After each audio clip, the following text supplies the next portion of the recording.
ಭಾರಿ ಹಿಂದೆ ಮಕ್ಕಳನ್ನು ಕೇಳಿದ್ರೆ ಚಳಿಗಾಲ, ಮಳೆಗಾಲ, ಬೇಸಿಗೆ ಕಾಲ ಅಂತ ಹೇಳಿ ಬಾಲ್ಯದ ದಿನಗಳನ್ನು ಆರಾಮಾಗಿ ಕಳೀತಿದ್ದಂಥ ಒಂದು ಕಾಲ ಇತ್ತು. ಈಗ ಕ್ಯಾಲೆಂಡ್ರನ್ನು ನೋಡಿದ್ರೆ ವರ್ಷದ ಪ್ರತಿಯೊಂದು ದಿನವೂ ವಿಶೇಷ ದಿನವೇ. Father's day, mother's day, brothers day, international women's day, international labours day, international nurses day, international doctors day, ಹೀಗೇ ಬೆಳೀತಾ ಹೋಗುತ್ತೆ.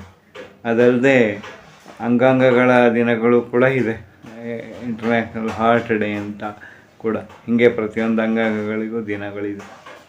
ಇದೆಲ್ಲ ಯೋಚನೆ ಮಾಡ್ತಾ ಇದ್ದರೆ ನಮ್ಮನ್ನು ನಾವು ಅರ್ಥ ಮಾಡಿಕೊಳ್ಳುವ ಒಂದು ಡೇ ಯಾವತ್ತು ಬರುತ್ತೆ ಅಂತ ಯೋಚನೆ ಮಾಡೋ ಹಾಗೆ ಆಗಿದೆ ನಮಗೆ ಅಂತ ಅನಿಸುತ್ತೆ ಅಂತ ನಮ್ಮ ಗುರುಗಳು ಹೇಳ್ತಿದ್ರು. ಯಾಕೆಂದರೆ ಇದು ಅತ್ಯಂತ ಅಗತ್ಯದ ವಿಷಯ ಆಗಿದೆ ಇವತ್ತು. ನಾವು ಚಿಕ್ಕನ್ನಲ್ಲಿದ್ದಾಗ ಇಂಥ ವಿಶೇಷ ದಿನಗಳನ್ನು ಗುರುತಿಸಿ ಬರ್ಕೊಂಬನ್ನಿ ಅಂತ ಹೇಳಿದಾಗ ಟೀಚರ್ ಹತ್ರ ಹೋಗಿ ನಾವು ಬರೆದಿದ್ದನ್ನು ತೋರಿಸಿ ಶಬಾಷ್ಗಿರಿ ಪಡಿತಿದ್ವಿ. ಆದರೆ ಇವಾಗ ಎಲ್ಲ ದಿನಗಳ ಮೂಲಕ ಎಲ್ಲರನ್ನೂ ಅರ್ಥ ಮಾಡಿಕೊಂಡು ಎಲ್ಲ ವಿಶೇಷಗಳನ್ನು ಅರ್ಥ ಮಾಡಿಕೊಂಡು ನಮ್ಮನ್ನು ನಾವು ಅರ್ಥ ಮಾಡ್ಕೊಳ್ಳೋದನ್ನು ಮಾತ್ರ ಮರ್ತು ಬಿಡ್ತಿದ್ದೀವಿ.